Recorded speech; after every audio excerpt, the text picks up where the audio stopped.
5 things you need to know about subletting your apartment in New York City. And for more tips and advice on renting in New York, be sure to give us a follow. Number 1, subletting for less than 30 days is illegal. So if you're going on vacation for a couple of weeks and you want to rent out your space, you're not allowed to do that. Number 2, you can still use Airbnb and other platforms to sublet your apartment. All spaces listed on Airbnb for short term need to apply for a short-term renting permit from the city. But if you want to host for periods longer than 30 days, you can still use Airbnb to do that without applying for the city permit. Number 3, you need to notify your landlord if you want to sublet your apartment. In New York City, all renters are entitled to sublet. But if you want to sublet your space, you need to give the landlord 30 days notice. And they may want to see documentation from your subtenant, like bank statements and credit history. Your landlord has 30 days to ask for more information or say no. But if you don't hear from them at all, you can assume that that's an approval.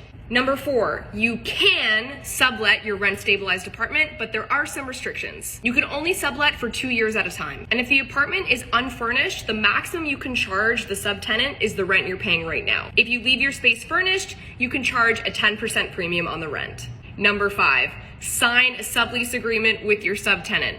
At the end of the day, subleasing is a contract. Both parties should set clear expectations on price, security deposit if applicable, timeline, and other rules. Have you ever subleased your apartment in New York City? How was the experience? Be sure to share a review on Open Igloo. Help the next renter that considers your landlord.